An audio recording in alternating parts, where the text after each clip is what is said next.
See, I would probably just choose not to. And therein lies the problem. See how we're kind of just right back at square one now? Like, I already have time restrictions set on all my social media apps, and the only thing that's changed is now I have to press 2 more buttons before I continue to use them. Which I never don't do, by the way. Arrow is the first in-home digital well-being solution designed for families. Well, I guess anything can be the first thing if you come up with a specific enough category for it. Arrow combines a beautifully designed smart box that holds and charges your phone with a motivating and encouraging app that, together, make it easy and fun to be away from your phone, so you can focus on the things that really matter.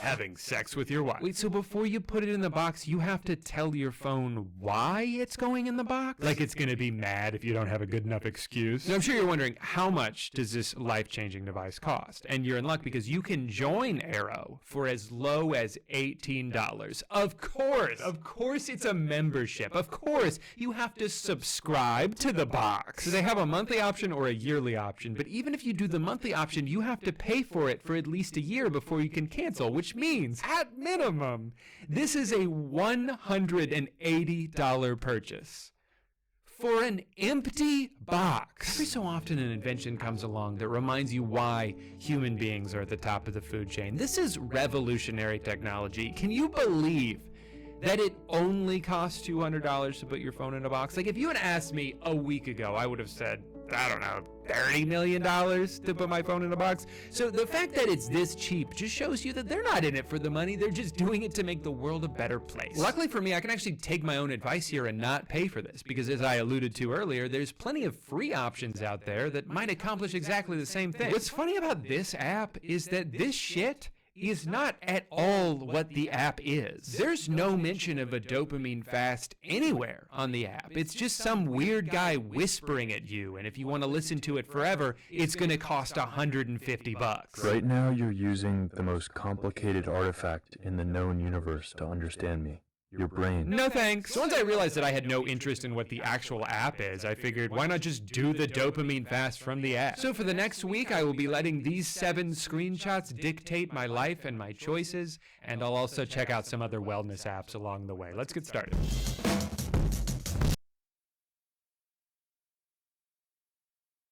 When you buy a vehicle from Vern ID Mitsubishi, we work very hard to make the process fast, fun, and easy. You're buying a new Mitsu. You should leave our lot pumped. Looking to purchase a pre-owned vehicle? Expect it to be thoroughly inspected, impeccably clean, and competitively priced. Need your current vehicle serviced? We service all makes and models and strive to get you down the road in a timely manner. Whether you're buying a vehicle or getting one serviced, come to the place where the employee owners go above and beyond. Vern ID Mitsubishi. We deliver an exceptional experience.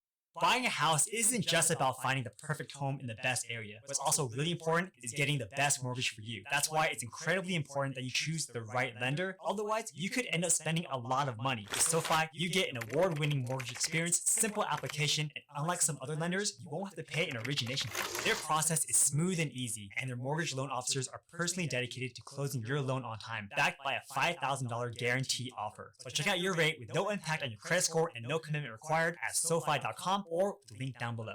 So this is definitely going to be one of the harder days of the challenge for me, but I am actually kind of excited to be forced to do this. Without a doubt, Twitter is the very worst thing in my life that I am fully addicted to. It has become a second nature impulse for me to open it up during every moment of my life where nothing is happening, and I would like to eventually get rid of that impulse, especially because I don't know if Twitter even does anything for me at this point. It's just so much mental energy wasted on the most pointless conversations. Most of the time it's just dumb person of the day saying the most asinine shit, like it should be illegal to own a dog, with a bunch of quote tweets of people being like, no it shouldn't actually, and they all have 100,000 likes. Even worse though is then my dumbass sits there like, they're right, it shouldn't be illegal to own a dog, that's crazy talk. Boy, I'm just glad we were able to put an end to this discourse that was not only based on a hypothetical scenario some guy just made up, but that I never would have been made aware of in the first place had I not been here to witness it. On top of that, half of my For You page is just people going viral for stealing other other people's TikToks. And then once they get enough attention on it, they'll take what I can only assume to be like $20 to advertise some seal pillow or pills that make your dick bigger. Which of course they deserve the money for because of all the hard work they put into downloading the video and reposting it with a caption.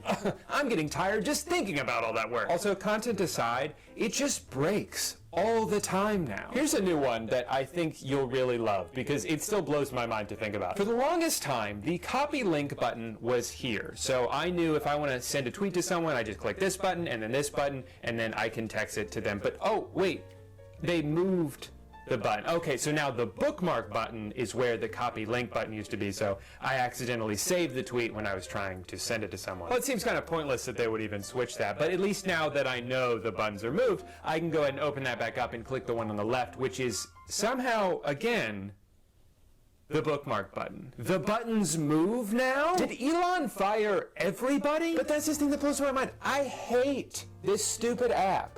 And I still choose to spend 2 hours a day on it. And not to get too existential about it or anything, but like that's a lot of fucking time that I'm wasting doing nothing. I do fear that one day a lot of us in this generation are gonna look back on these precious years of our life and be like, oh my God, why did I waste so much time scrolling through shit that for the most part just made me feel worse? And yet, even as I say that, there's still part of me that's like, well, but that's where everyone is. I gotta go see what they're talking about. It sucks and I'm tired of it, and today I'm finally making a change.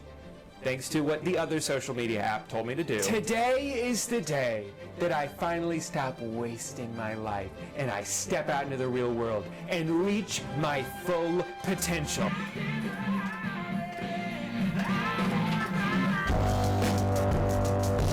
You know, I should probably do that more often. I was in a good mood pretty much all day. I still picked up my phone a lot out of habit, but I didn't stay on it very long because I wasn't getting sucked into a content vortex. I would say the worst part is just I had a little bit of FOMO, but a lot of that is just paranoia for me being a slightly notable internet person, and I'm scared of what people may be saying about me if I'm not there to see it. Like, what if I'm trending for some deepfake video of me beating up a child and I'm not there to defend myself, so people just assume it's real? Drew, your silence is deafening. Pretty challenging way to start, but I'm glad I did it.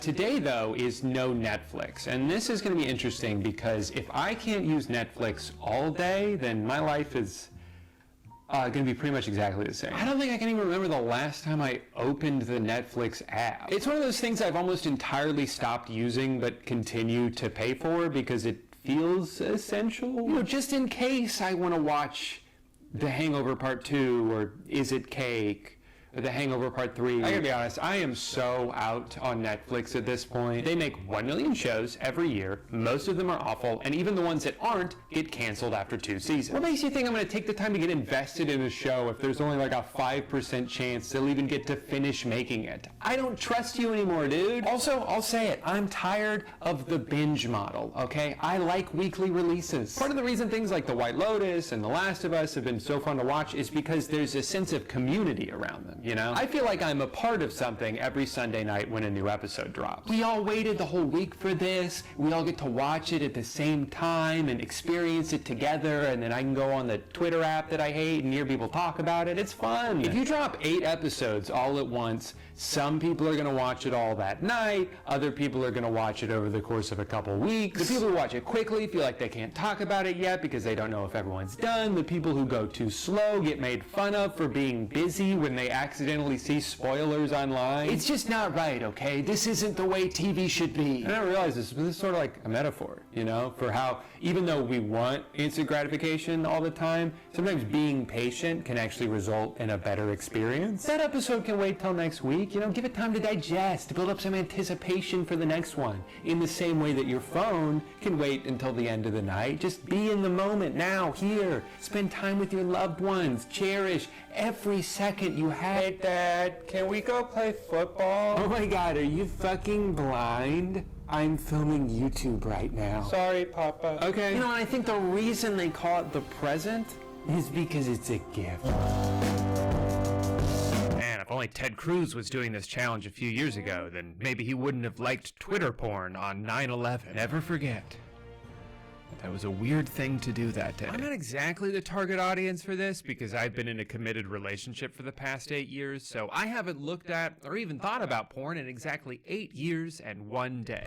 But even still, maybe we should go look at some of those other wellness apps to distract myself. I mean, just for fun. One of the first things I got an ad for was something called Inflow, where this woman is pretending to tell someone just off screen about the app instead of just looking at the camera. Now, I feel like I'm not the right person for this because I haven't been diagnosed with ADHD, although my Instagram ads sure are trying to. But the whole process for this, I'm really not a fan of. So they target people with an attention disorder. They tell them that this app will fix all the things they're struggling with. Look, we handpicked this module just for you to help you live to your fullest potential. But before you can look at it, that'll be $200. You can't try it until you promise to give us money in a week. Sure, you could cancel if you remember, but we're specifically targeting people who are more likely to forget stuff. They say they have a forgiving refund policy, which is nice, but I don't think it would even be up to them because in-app purchases go through Apple, which means the refund would also have to go through Apple. And are they going to have a forgiving refund policy? Just kind of seems like a promise you can't make because it would be out of your hands at that point. Okay, but what do you get for the $200 a year besides push notifications with some unbelievable claims? Well, you get some pretty generic audio lessons, the kind of things you could probably find on YouTube or in podcasts for free. There's a community section where no one actually interacts with anybody else, although it is kind of interesting to see the answers that other people came up with. And then they have challenges that you can do where you can put everything you've learned thus far to the test. Challenges like, use this app. We recommend you do it for at least 7 days. Gee, I wonder why.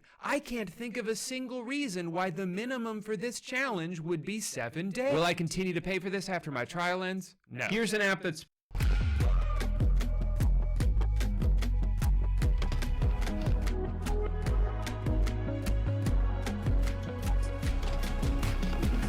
supposed to help you sleep better. This one seems all right. They show you how much sleep debt you have, so if you're feeling extra tired, it might mean that you just need to catch up on sleep. Although most of us are probably already aware of that without needing an app to tell us, hey, you look kind of tired. Give me $50. I do think it's a little interesting to have actual metrics to look at that show you like when you can expect to have the most energy so you know when to try to be most productive. But I don't love that it sends you push notifications telling you you're about to be tired. I wasn't even tired when they sent this to me. You're gonna make me tired by making me think about being tired. Also, while I was initially impressed when I saw this graph and thought, how did they know that I have energy in the morning and then it dips and then it comes back? What are there, hidden cameras in my house? I then thought about it for one additional second and realized that that is probably true for 100% of people and could have been achieved by a lucky guess. Will I continue to pay for this after my trial ends? No. Definitely the most useless app is one called Schmoody, the first mental health app that's actually fun to use. I'm here to build better routines. Great. You're in the right place. You know, something tells me you would have said that no matter what I chose. I'm here to go to the bathroom. Great, you're in the right place. The first thing this app does when you finish signing up is say, hey, you want to give us money? That'll be $40. And you're like, no thanks. And they say, you drive a hard bargain. How about $20? And you're like, hey, can you please stop doing that? And then you go to make an action plan because that's like the main feature of the app, but realize for some reason you can only do up to 5 things at a time. So your entire action plan for the day will be like, drink some water, brush your teeth, take a shower. And I guess that's it. That's my day. This app tries way too hard to be like different and cool. They sent me a notification the other day that was like, attention, do not open Schmoody. Okay. Don't gotta tell me twice. And then the last app is called Opal, and it looks like they can get my screen time down from 17 hours a day to just 2 hours a day. Now this is the life right here. This dude slept for 45 minutes at 3 a.m. and then jumped right back into Subway Surfers. So it looks like the app rewards you with pictures of gyms the better your focus score is. The bad news is you're on track to spend 31 years of your life looking at your phone The good news is we can help you get 9 years back. Well, you've successfully scared me, so now's a good time to go ahead and ask me for money. Can I see what the app is first? Is that too much to ask? What happened to the good old days when you could start a free trial of something and when it ended, they'd just be like, hey, you can't use this until you pay. And if you don't want to pay, that's fine. Now you have to commit to a yearly subscription within 30 seconds of downloading an app. I would be willing to bet that more than half of the expected profit from apps like these comes from people who forget to cancel their membership before the trial ends. Anyway, this one is kind of like a digital version of the phone box from earlier, but without a physical item to use. You start by making different app groups, so the ones that I guess distract you the most. For me, I'll do Twitter and Instagram and GoFundMe.com. I spend so much time donating on there. Someone hold me back. Definitely the Home Depot app, the measurement app. Actually, I should probably go ahead and block all of the other wellness apps. What? They're distracting me. I do think something like this would actually be more effective than phone in a box because you can have a predetermined schedule that you're beholden to rather than needing to be the one to decide to put your phone in the box. I could see this benefiting me a lot, actually. I just think it's ridiculous that this costs $100 a year. This should just be included on the screen time app that comes with the phone. Also, the whole focus score thing is so fucking stupid. There's no nuance to it at all. It's not like, well, you were on your phone a lot this last hour, but it looks like you were on Gmail and Google Docs, so you were probably working, that's fine. No, it's literally just phone, bad. You used phone, bad score. You not use phone, good score. Wow, thanks for the insight, man. I wish this app was more expensive. Not much going on besides that. They have a leaderboard section, which is a little confusing because they'll be like, great job, you were in the top 40% of least amount of screen time yesterday. But you were not in the top 10 of most time spent on this app. I'm sorry, do you want me to not use my phone or do you want me to look at you all day? I can't do both. So I looked for free alternatives and I found an app called Screens In, which is basically this, but with even more features. You can make it so instead of just blocking an app altogether, you're limited in how many times you can unlock it for the day. And you can even make it so you have to wait a little bit longer every time it unlocks. And this actually works really well for me because I would click to open Twitter and be like, oh wait, I only have a few more unlocks left for the day. Do I really want to waste one now? No, I'll save it for later. And then I just never opened it again. Also, this app is free. So if you want to spend $100 on something that has fewer features but is prettier to look at because they have photos of diamonds, go for it. But I would recommend that you don't. I feel like phone games get kind of a bad rap just because the ads are almost always misleading and there's like lawsuits over microtransactions and, you know, they're used in TikToks and are whittling away the attention span of children. Hey, don't look at the TV, look at me. But I think there's actually some real gems out there. And I'm not talking about the Opal gems from yesterday. Ever heard of Golf Odyssey? It's like the Dark Souls of 2D golf games. What's hard about it is you only get 2 chances on every hole, and if you lose on one of them, you have to start all of them all over again. So you basically have to be perfect for 20 straight holes in order to win.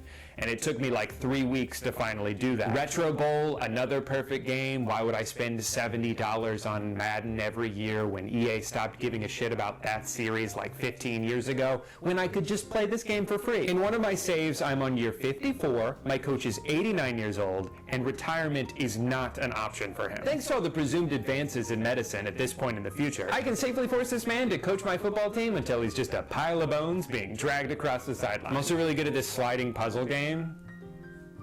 My high score is 12 seconds. I can go a full day without playing any of these games, though. That's not the issue. The problem is, some games you have to play every day or your streak ends. And for a lot of these games, the only reason I still play them is to continue my streak. You see, like a lot of people, I used to play Wordle every day, and I never lost because that game is for babies. But then one day I went to bed early and forgot to play for that day, so my streak ended at like 120. And I was so devastated that I closed that Chrome tab and never opened it back up. But I didn't just do Wordle, okay? I also did Quirtle, and Purtle, and Turtle, and Cinetoo-Nerdle, and Framed, and Square Word. Not all of them rhyme. But the one I still play now is called Mathler, and you have to come up with an equation in order to get the number, and I realized that saying that out loud sounds very dumb, but it's all I have. My daily streak is in the 50s, and you're gonna take this away from me just because of some stupid challenge? Last year I dyed my hair blue, and it stayed that way for 4 months, but this right here is the biggest sacrifice I've ever made for this YouTube channel. So you better smash that freaking like button.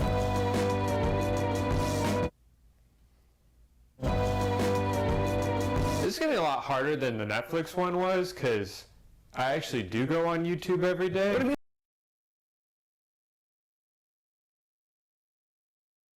Maytag knows people love their pets, but they don't love pet hair.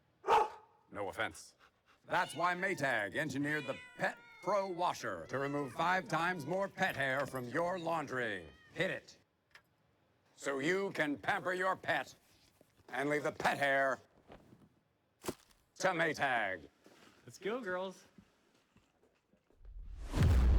Conquer pet hair like a pro with Maytag.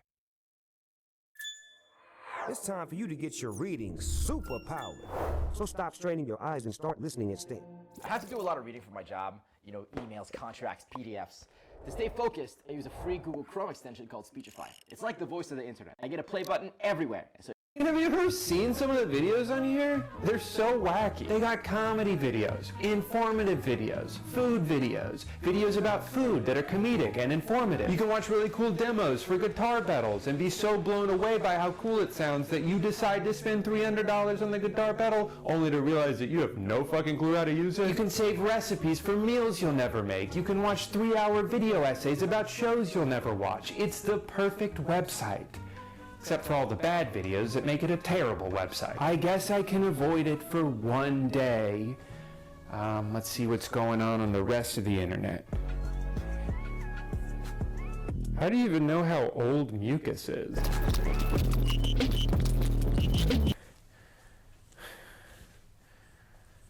My head hurts now.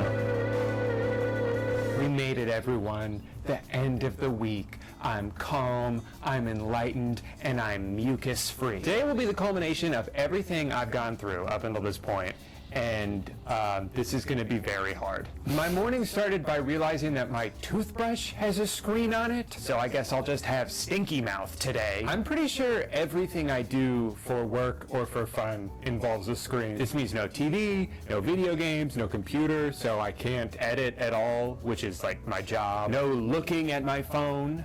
Damn, if only I had a box to put it in. This is so scary. Well, what if I get lost and I need my GPS?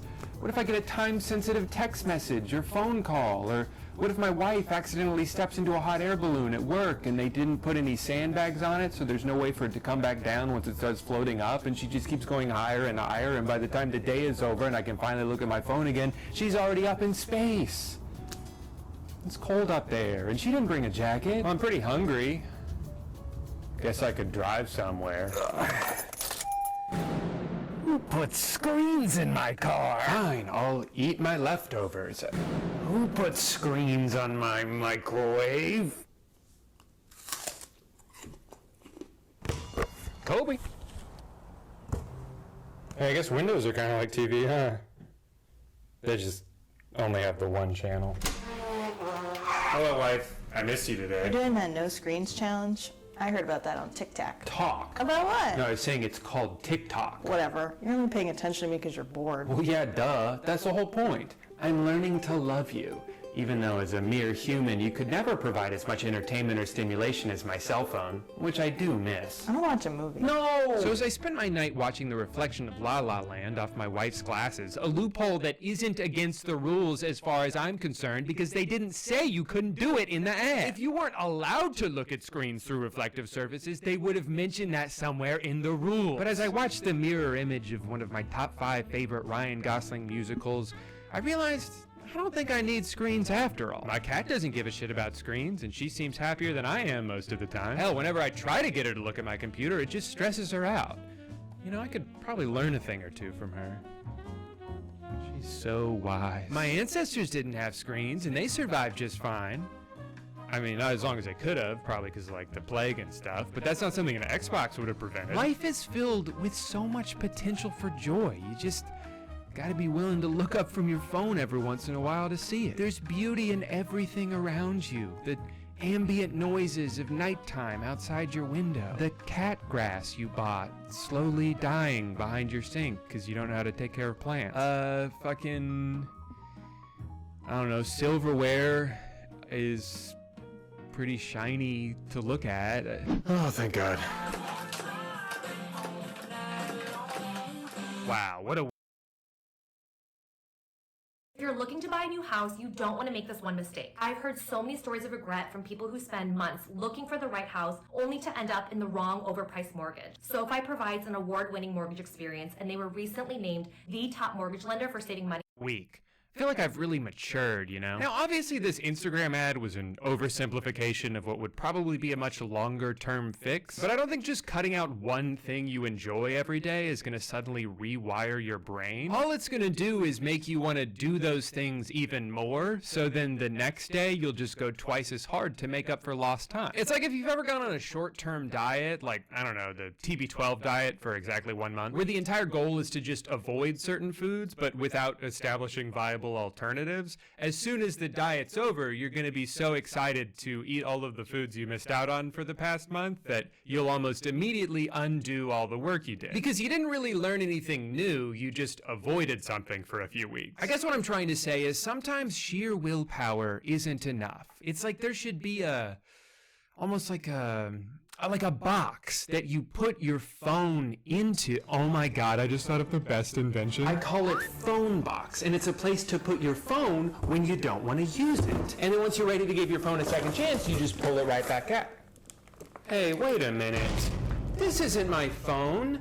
This is a bunch of fresh ingredients mailed directly to my door. What gives? I'll tell you what gives. This video is sponsored by HelloFresh. You were in on it this whole time? That's right. No matter what I'm in the mood for, HelloFresh always has my back. I made some risotto the other day for the first time in a while. Oh my God. It is so good. The only downside of risotto is that it's a labor of love. You know, it's pretty time consuming. Luckily, HelloFresh understands that you don't always want to spend that much time in the kitchen, and if you want to get something done quickly instead, they've got plenty of other meals that you can opt for. This week alone, I made honey mustard chicken salad wraps, steak and potatoes, and falafel power bowls, and they each took less than 15 minutes to make. The other thing I tend to worry about the most in the kitchen is, what is this food gonna do to my body? And HelloFresh is here to help us make good, healthy choices. It's super easy to organize your search options to show you the healthiest meals, which are marked with tags to help you decide which one is the best for you that week. I swear by HelloFresh because they've helped me get more confident in the kitchen over the years and also introduced me to a bunch of different meals that I probably would have been too lazy to try otherwise. Spending an hour walking around Publix trying to find 17 different ingredients, half of which I'll probably never use again after this one meal? No thanks. Just send me exactly what I need in a refrigerated box and call it a day. Plus, with groceries only getting more and more expensive lately, there's never been a better time to try HelloFresh for yourself, especially because I have a new promo code. Go to HelloFresh.com and use my code I'mALittleStinker60 for 60% off your order, plus free shipping. Thank you so much to HelloFresh for sponsoring today's video. Now back to that weird little guy from earlier. Hey! I'm not little. Thank you for watching video. Hope you like, I like make. Sorry, YouTube has this new policy where you only get a limited number of words to say in every video, and as soon as you run out of them, they'll just cut you off in the middle of the Action! Get up to 60% off list prices on hundreds of items at the huge Labor Day sale at Slumberland Furniture. Incredible deals. This awesome reclining sectional comes with a free recliner. Or this 5-piece dining set for $3.99. This soft gray sofa with the free matching chair, both for $4.88. How about a Lazy Boy recliner as low as $3.98? Plus new 24-month no-interest financing. Up to 60% off at the huge Labor Day sale at Slumberland Furniture. Do not miss this one.